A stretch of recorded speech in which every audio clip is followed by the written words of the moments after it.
बिस्मिल्लाहिर्रहमानिर्रहीम। नाज़रीन, ਤੁਹਾਨੂੰ रोज़ाना असी खबरां शबरां दे विच ते मिलते रहने आ।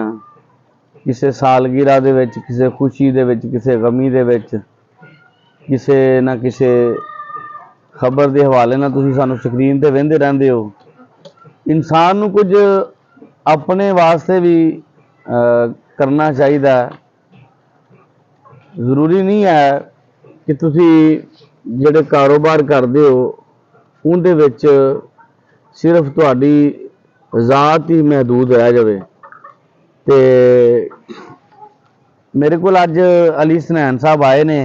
ਇਹਨਾਂ ਨੇ ਕਿਹਾ ਹੈ ਕਿ ਜੀ ਤੁਹਾਡੇ ਮੋਬਾਈਲ ਦੇ ਉੱਤੇ ਹੀ ਅੱਜ ਤੁਹਾਡਾ ਇੰਟਰਵਿਊ ਕਰਨਾ ਹੈ।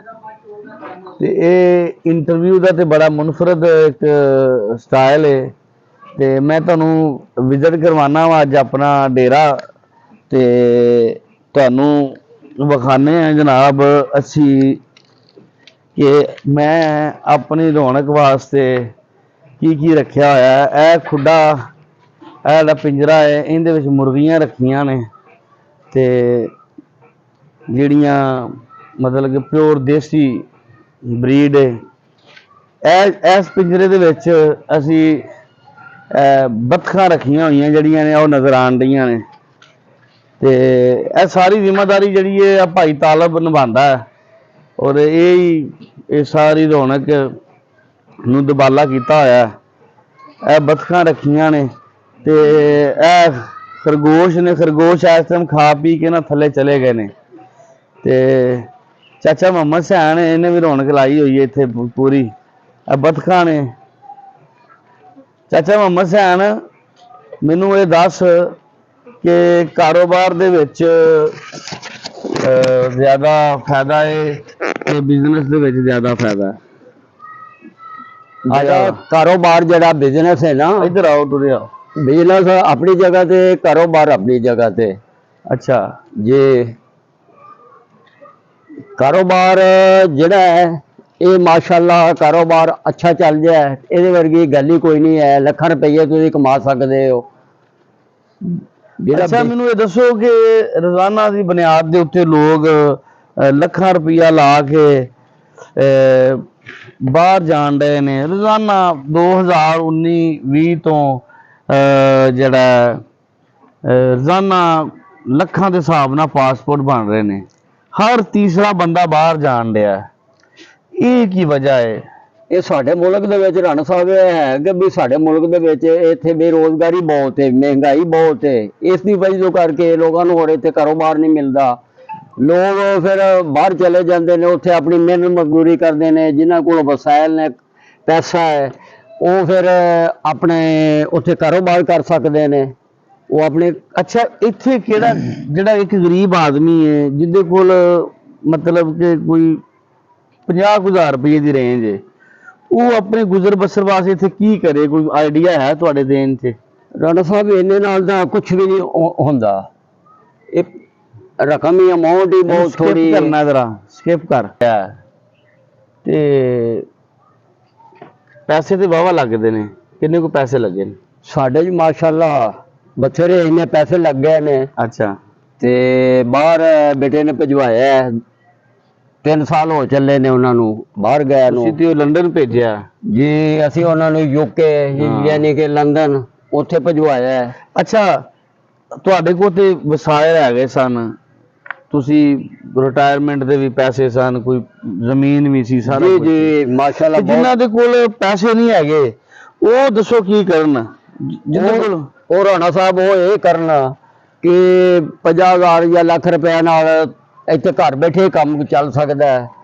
वो ये कारोबार चल सकता है। मुर्गियां लै आओ। अच्छा मुर्गियां लैके ते उन्हां नूं मतलब छोटियां मुर्गियां लै लै, उन्होंने दाना वगैरह हर चीज़ अपना पाए, जो भी खुराक उन्होंने मतलब आटा शाटा ये वो जो भी उन्होंने खुराक है वो पाएगा। तो वो कोई 2 महीने बाद मुर्गियां जड़ियां ने तैयार हो जाएंगे, अंडे देंगे माशाअल्लाह। अगों सर्दी का मौसम आ रहा है, अंडा 25-30 रुपए का, 35 रुपए का वो बिकेगा। तो वो जो छोटा तबका है वो अपना कारोबार है, आप भी खाए, बच्चों ने भी खुआए। ਤੇ ਉਹਦਾ ਇਹ ਕਾਰੋਬਾਰ ਉਹਦੇ ਵਿੱਚ ਬਿਜਲੀ ਦਾ ਬਿੱਲ ਮੈਨੇਜ ਹੋ ਜਾਏਗਾ, ਗੈਸ ਦਾ ਬਿੱਲ, ਇਹ ਉਹ ਖਰਚੇ ਨਿਕਲ ਹਾਂਜੀ, ਜਾਣਗੇ। ਹਾਂਜੀ, 1000 ਰੁਪਇਆ ਦਿਹਾੜੀ, 30,000 ਰੁਪਇਆ ਮਹੀਨਾ। ਦੇਖੋ ਨਾ ਜੀ, ਜਿੰਨੇ ਕੁ ਪੈਸੇ ਪਾਣੇ ਨੇ ਉਹਨਾਂ ਉਹਨੇ ਕੁ ਨਾਲ ਉਹਨਾਂ ਦਾ ਅੱਛਾ, ਉਹ ਜਿੰਦੇ ਵਸੈਲ ਕੋਲ ਅੱਛਾ ਚਲੋ ਚੱਲ ਉਹ ਜਾਏਗਾ। 50,000 ਰੁਪਏ ਨਾਲ ਮੁਰਗੀਆਂ ਪਾ ਲੈਂਦਾ ਹੈ, ਤੇ ਅੱਗੋਂ ਉਹਦੇ ਕੋਲ ਰੱਖਣ ਵਾਲੀ ਜਗ੍ਹਾ ਕੋਈ ਨਹੀਂ ਹੈ। ਉਹ ਜੀ ਥੋੜੀ ਜਿਹੀ ਜਗ੍ਹਾ ਤੇ ਵੀ ਇਹਦੇ ਕਾਰੋਬਾਰ ਜਿਹੜਾ ਹੈ ਨਾ ਜੀ, ਇਹ ਚੱਲ ਜਾਂਦਾ ਹੈ। ਘਰ ਦੇ ਵਿੱਚ ਵੀ ਤੁਸੀਂ ਚਲਾ ਸਕਦੇ ਹੋ, ਛੱਤ ਤੇ, ਮਕਾਨ ਦੀ ਛੱਤ ਤੇ ਵੀ ਚਲਾ ਸਕਦੇ ਹੋ। ਅੱਛਾ, ਜਿੰਦੇ ਕੋਲ ਲੱਖ ਰੁਪਇਆ ਹੋਵੇ ਉਹ ਕੀ ਕਰੇ? ਉਹ ਵੀ ਇਹ ਛੋਟਾ ਜਿਹਾ ਕਾਰੋਬਾਰ ਹੈ ਹੀ ਕਰ ਲਵੇ। ਇਹਦਾ ਮਤਲਬ ਇਮਰਾਨ ਖਾਨ ਸਹੀ ਕਹਿੰਦਾ ਸੀ ਵੀ ਮੁਰਗੀਆਂ ਪਾਲੋ। ਬਿਲਕੁਲ ਜੀ, ਉਦੋਂ ਤੇ ਬਿਲਕੁਲ ਮਜ਼ਾਕ ਉਡਾਇਆ ਜਾਂਦਾ ਸੀ। ਜੀ। ਮਾਸ਼ਾਅੱਲਾ ਸਾਡੀ ਹਕੂਮਤ ਆਈ, ਇਹ ਵੀ ਮਾਸ਼ਾਅੱਲਾ ਬਹੁਤ ਸਾਨੂੰ ਕਰਦੇ ਦੇ ਰਹੀ ਹੈ। ਸਾਰਾ ਕੋਈ ਨਿਜ਼ਾਮ ਹੈ। ਕਰਦਾ ਤੁਹਾਨੂੰ ਵੀ? ਨਹੀਂ ਜੀ, ਮੈਨੂੰ ਤਾਂ ਜ਼ਰੂਰਤ ਹੈ ਮਾਸ਼ਾਅੱਲਾ। ਮੇਰਾ ਤਾਂ ਬੇਟਾ ਜਿਹੜਾ ਹੈ UK, ਤੇ ਮੈਨੂੰ ਤਾਂ ਕਰਜ਼ੇ ਦੀ ਜ਼ਰੂਰਤ ਨਹੀਂ ਹੈ। ਮਾਸ਼ਾਅੱਲਾ ਜੀ। ਤੇ ਸਾਨੂੰ ਤੇ ਜ਼ਰੂਰਤ ਹੈ ਕਰਜ਼ੇ ਦੀ। ਤੇ ਤੁਸੀਂ ਗਵਰਨਮੈਂਟ ਨਾਲ ਜੋ ਜਿਸ ਤਰ੍ਹਾਂ ਗਵਰਨਮੈਂਟ ਦੀ ਪਾਲਿਸੀਆਂ ਹੈਗੇ ਨੇ ਉਸ ਹਿਸਾਬ ਨਾਲ ਤੁਸੀਂ ਉਹਨਾਂ ਕੋਲੋਂ ਲਵੋ, ਪੈਸੇ ਦੇਣਗੇ ਆਪਣੀ ਗਵਰਨਮੈਂਟ। ਤੇ ਤਾਲਾ ਸਾਹਿਬ ਤੁਸੀਂ ਕੀ ਰੱਖਿਆ ਹੈ ਇੱਥੇ? ਮੈਂ ਜੀ ਇਹ ਬਤਕਾਂ ਨੇ, ਬੱਕਰੀਆਂ ਨੇ, ਖਰਗੋਸ਼ ਨੇ, ਮੁਰਗੀਆਂ ਨੇ, ਮੱਝ ਨੇ, ਇਹ ਅੱਛਾ। ਰੱਖੇ ਨੇ। ਤੇ ਤੁਹਾਡਾ ਖਰਚਾ ਖੁਰਚਾ ਪੂਰਾ ਹੋ ਜਾਂਦਾ? ਸਾਡਾ ਵੀ ਖਰਚਾ ਹੋਗਾ, ਸੌਦੇ ਦੇ ਆਂਡੇ ਦੇਣ ਲੱਗ ਪੈਣਗੇ, ਖਰਚਾ ਚੱਲ ਪੈਂਦਾ। ਬੰਦ ਕਰੇ। ਹਾਂਜੀ ਤਾਲਾ ਸਾਹਿਬ ਤੁਸੀਂ ਕੀ ਰੱਖਿਆ? ਮੈਂ ਜੀ ਇਹ ਬਤਕਾਂ ਨੇ, ਮੱਝ ਨੇ, ਕੁਕੜੀਆਂ ਨੇ, ਬੱਕਰੀਆਂ ਨੇ। ਵਿਖਾਓ ਮੱਗ ਕਿਹੜੇ ਤੁਸੀਂ ਕਿਹੜੇ ਰੱਖੇ ਨੇ? ਆਹ ਮੱਝ ਨੇ ਜੀ, ਆਹ ਜੀ ਮੁਰਗੀਆਂ ਦਾ ਪਿੰਜਰਾ ਜੇ, ਅੱਛਾ, ਇਹ ਮੱਝਾਂ ਦਾ ਜੇ, ਇਹ ਅੱਗੇ ਖਰਗੋਸ਼ਾਂ ਦਾ ਆ ਗਿਆ ਜੀ, ਇਹ ਮੱਝ ਨੇ, ਆਹ ਅੱਗੇ ਫਿਰਦੇ ਜਿਹੜੇ। ਇਹ ਕੀ ਇਹਨੂੰ ਸਰਕਾਬ ਕਹਿੰਦੇ ਨੇ ਜਿਹਨੂੰ? ਹਾਂਜੀ।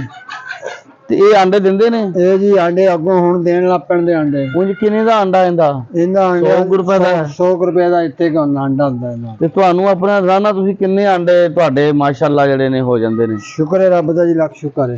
ਅੱਛਾ। ਹਾਂਜੀ।